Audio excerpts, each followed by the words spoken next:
داستان سلطان نورالدین زنگی جس نے صلیبیوں کے دلوں پر اپنی داغ بٹھا رکھی تھی۔ سب سے پہلے زخمیوں کی دیکھ بھال کی گئی، اس کے بعد سلطان کے سامنے جوسلین کو پیش کیا گیا۔ اس وقت سلطان کے پہلو میں شیر کوہ، مجدد الدین اور دیگر سارے سالار کھڑے تھے۔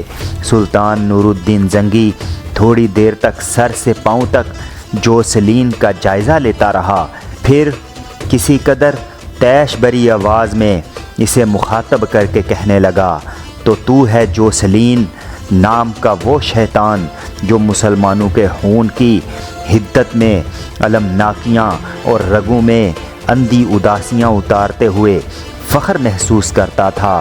تو ایک مدت تک صدیوں کے زنگ آلود صحرا تک مجھ سے بچتا رہا، آج دیکھ میں تیرے شوق ادراک کو اندھا، تیری عقل کی معراج کو گمراہ اور تیری تدبیر کے شیشے کو کند کر دیا ہے، اور تو میرے سامنے اپنے مقدر کی جنگ ہار چکا ہے۔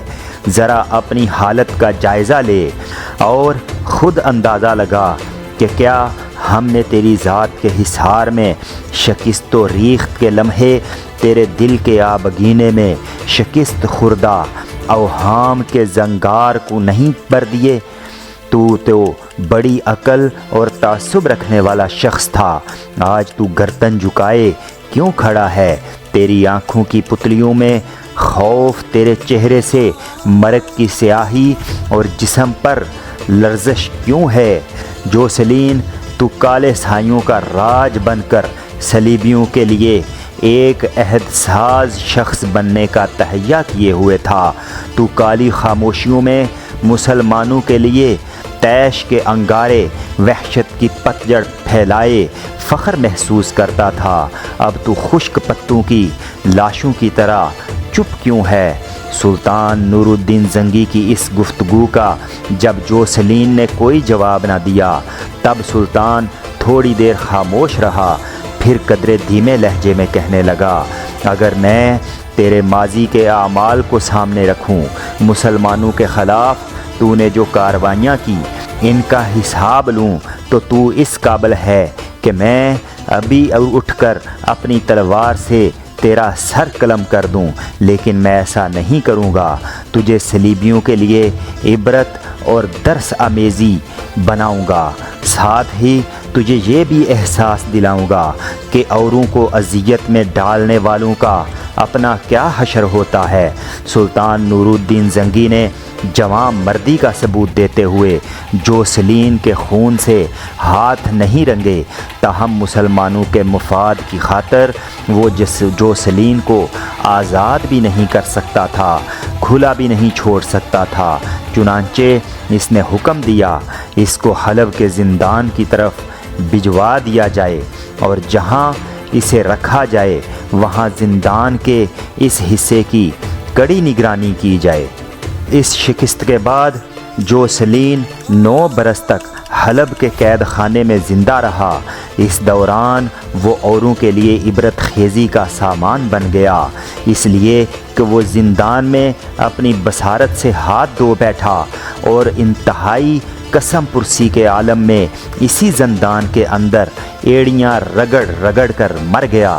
اس طرح اس شیطان صفت انسان نے اپنے زمانہ اقتدار میں جو مسلمانوں پر مظالم ڈھائے تھے، قدرت نے زندان میں اسے عبرتناک سزا سے دوچار کر دیا تھا۔ صلیبیوں کو عبرتناک شکست دینے، اپنے زخمیوں کی دیکھ بھال اور جوسلین کا معاملہ نمٹانے کے بعد دشمن کی ہر چیز پر قبضہ کر لیا گیا۔ پھر سلطان نے میدان جنگ سے کوچ کیا اور الربا شہر کے باہر اس نے اپنے پڑاؤ کو حکم دیا۔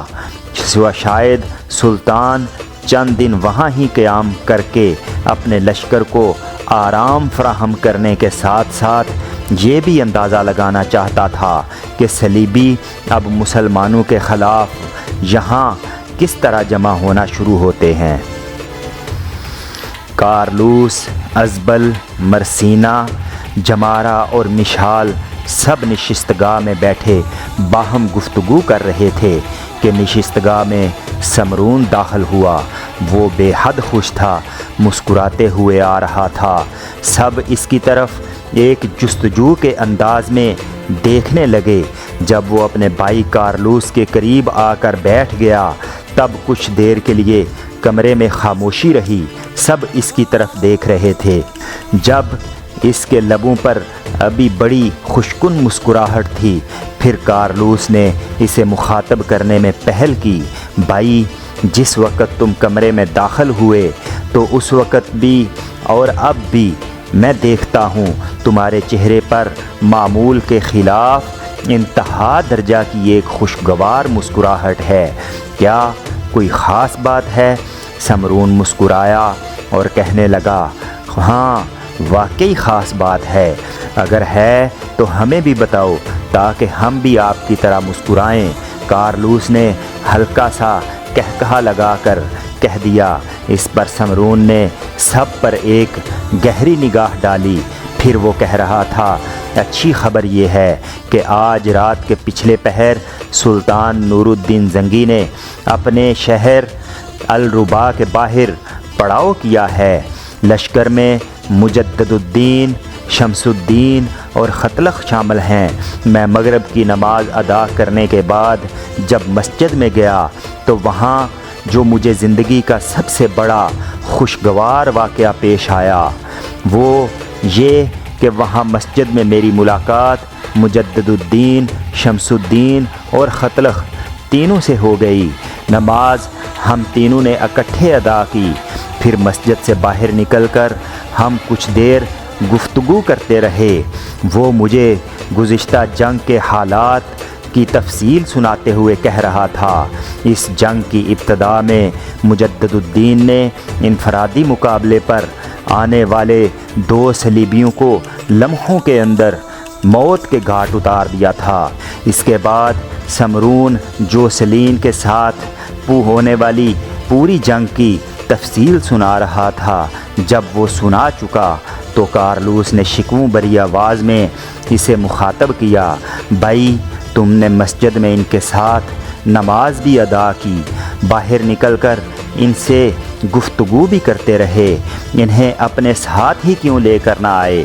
اگر ساتھ نہ لا سکتے تھے تو پھر کم از کم انہیں اپنے ہاں آنے کی دعوت تو دیتے۔ ان کے ساتھ آخر ہمارا ایک رشتہ ہے، ایک نہیں کئی رشتے ہیں۔ اس پر سمرون نے ہلکا سا کہکہا لگایا اور کہنے لگا، کارلوس میرے بھائی، تم کیا خیال کرتے ہو کہ میں نے ایسا نہیں کیا ہوگا؟ میں تو انہیں کھینچ کر اپنے ساتھ لانا چاہتا تھا، لیکن مجدد الدین کہنے لگا کہ لشکر میں تھوڑے سے امور نمٹانے ہیں، جس کے بعد وہ تینوں یہاں آئیں گے۔ انہوں نے مجھ سے یہ بھی وعدہ کیا ہے کہ کل رات کا کھانا وہ تینوں ہمارے ساتھ کھائیں گے۔ سمرون کے ان الفاظ پر مرسینہ اور جمارہ دونوں کی حالت ایسی ہو گئی تھی جیسے دیمک آلود در و بام پر دستک دیتی ہے۔ تیز ہواؤں کے جھکڑوں میں رات کی بے امان روحیں در و دیوار پر دمادم رقص کرتی چاندنی کی صورت اختیار کر گئی ہوں۔ وہ امیدوں کے ایوانوں میں خوابوں کے پھولوں جیسی خوشگوار ہونٹوں سے ٹپکتے نرم بوسوں جیسی خوشکن ماورائے بیان پر پرخار مسرت جیسی آسودہ اور افق با افق پہلی شفق شمائل بہار اور صحاب رحمت جیسی آسودہ دکھائی دے رہی تھیں۔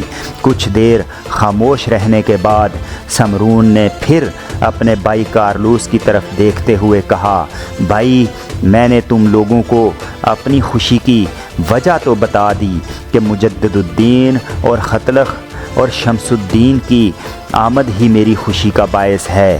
اب ان سے علیحدہ ہونے کے بعد ایک اور موضوع پر سوچتا ہوا آ رہا ہوں، اور اس سلسلے میں آپ سب لوگوں سے مشورہ کرنا چاہتا ہوں۔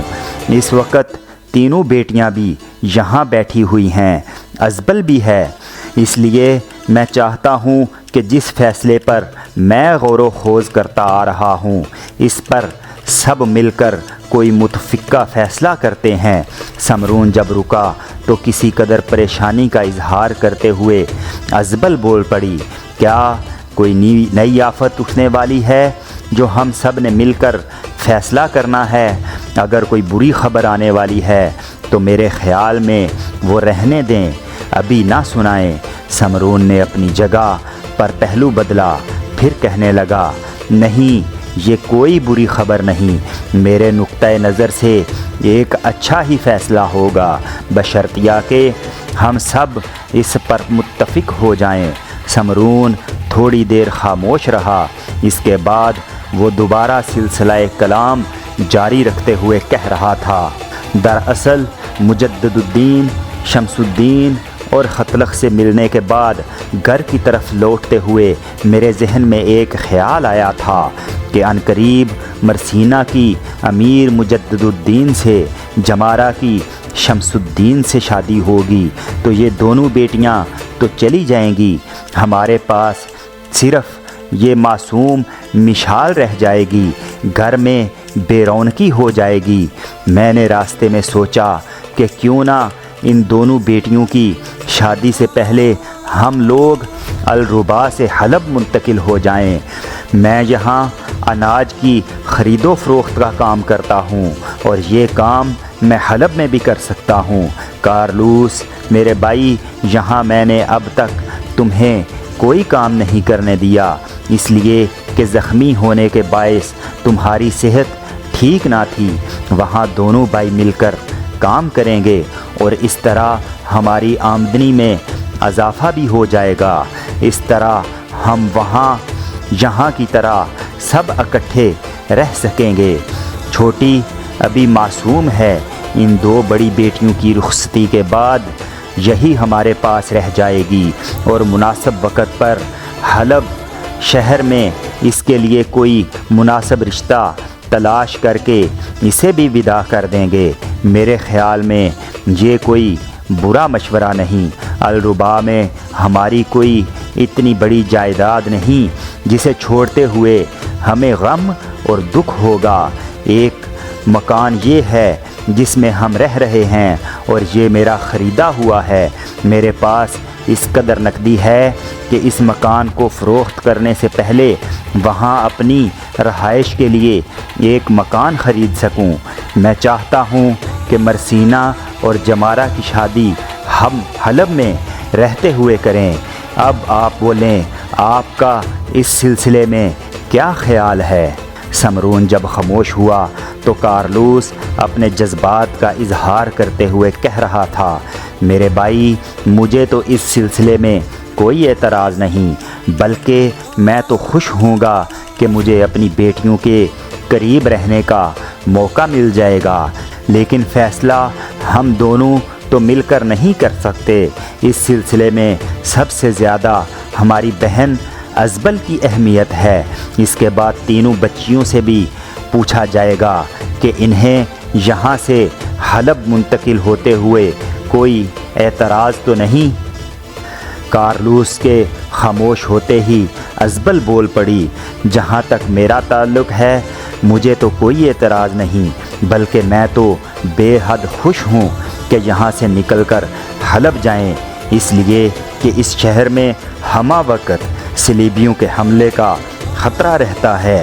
ازبل رکی، پھر اس نے مشال کی طرف دیکھتے ہوئے کہنا شروع کیا، مشال میری بیٹی، جہاں تک مرسینہ اور جمارہ کا تعلق ہے تو یہ بیچاری شرم و حیا کے باعث تو اپنی زبان سے کچھ نہ کہیں گی۔